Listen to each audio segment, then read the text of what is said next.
Romania में general worker के salary 1,20,000 है।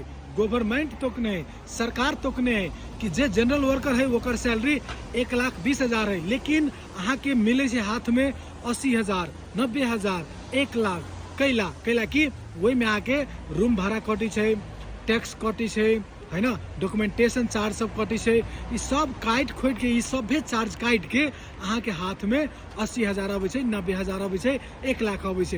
ये कंपनी पर डिपेंड करे छै। कोनो कंपनी में कोई 80,000 ओकरा हाथ में आवे छै, सब कुछ काट खोट के। केकरो 1,00,000 आवे छै, केकरो 1,20,000 आवे छै। देखियो अहाँ के सैलरी 80,000 रहे छै शुरू में स्टार्टिंग, लेकिन जब अहाँ कंपनी में पुरान होइ छै त अहाँ के सैलरी क दै छै 1,20,000, 1,40,000। पुरान जितने एक्सपीरियंस अहाँ के काम में होते ना, वही अनुसार अहाँ के सैलरी भी बढ़ते और वही अनुसार अहाँ के सुख सुविधा भी कंपनी दे लगे छै।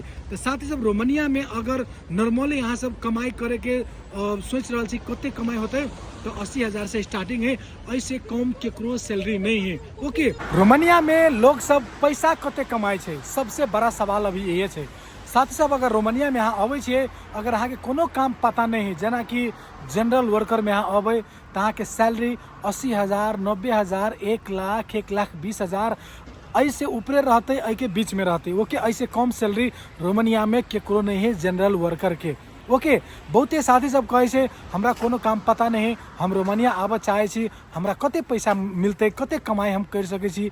तो साथी सब 80, 90, 1,00,000, 1,20,000 यानी कि जते पुरान होबे तते अहाँ के पैसा बढ़ते जाते। अभी रोमानिया में जनरल वर्कर के सैलरी एते छै। अगर अहाँ के पास कोनो स्किल है, कोनो काम अहाँ जाने छिए, कोनो काम अहाँ के पता है, तो अहाँ ऐसे ज्यादा पैसा कमाई कर सके छी। अब अहाँ सब कहबे कि ठीक है जनरल वर्कर में हम अबै, हमर सैलरी 80,000, 90,000 चाहे 1,00,000 रहते, ओहि में तो खानो खाए पड़ते, ओहि में रूमो भाड़ा तीरे पड़ते। तो साथ ही सब रूम भाड़ा और खाना कंपनी दै छै रोमानिया में। अगर अहाँ के कंपनी खाना नहीं दै छै तो खाना के पैसा दै छै। रोमानिया में मात्र नहीं, दुनिया के कोनो भी देश में जाओ तो सब कंपनी अच्छे नहीं है, ओहि में कुछ कंपनी खराबो रहे छै। मान लो ये नॉर्मली आदमी सब 80,000 कमाए छै, कोनो कंपनी एहनो है जे 75,000 दै छै, है ना।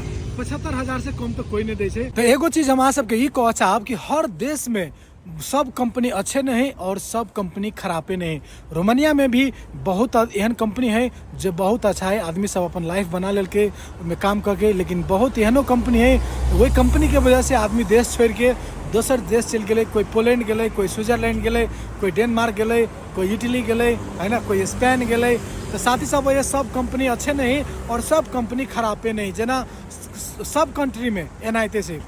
तो जे कंपनी में अहाँ अबै छिए, जे कंसल्टेंसी मैन पावर एजेंट के मार्फत अहाँ अबै छिए, अहाँ सब मेक श्योर करब वो कंपनी सही है या नहीं है। ओहि के जरूर अहाँ सब खोज पड़ताल करब कि कंपनी विगत में की सब कहने है वर्कर के साथ, की सब हो रहा है कंपनी में, ऐसी सब के बारे में पता लगा के जरूर आए।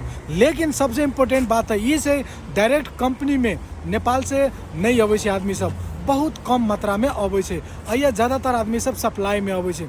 कैला सप्लाई में अबै छै, कैला कि नेपाल से आबे में वर्कर सबके अइया 1 साल लग जाए छै।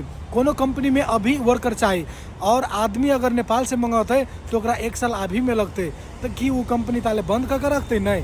वही के वजह से रोमानिया में, यूरोप में अहाँ के सप्लाई में आदमी सब अबै छै। अगर अहूँ सब सप्लाई में आ रहा छी तो साथ सब हड़बड़ाएब नहीं, डराएब नहीं, कुछो अहाँ के एहन नहीं होते। सप्लाई में अइया रूल, अइया आदमी सब सप्लाई में मंगेबे करे छै, अइया के सरकारे सप्लाई में ज़्यादा मंगाबे के अलाउ देने से। तै दुआरे अइया आदमी के ज़्यादा सप्लाई में लाबै छै और जे कंपनी में काम रहे छै, जे कंपनी में डिमांड रहे छै, सप्लाई में आके वजह से पठाबै छै। अइया के रियलिटी कहबै तो ये छै, अइया मैक्सिमम आदमी सब सप्लाई में अबै छै। अगर अहूँ सप्लाई में आ रहल छी या आ गेल छी तो साथ से भी कोनो घबराए वाला बात नहीं छै। ओके, अहाँ कंपनी बढ़िया खोजू, वही कंपनी में काम करू और अहाँ अच्छा पैसा कमाओ और अच्छा लाइफ के बनाओ।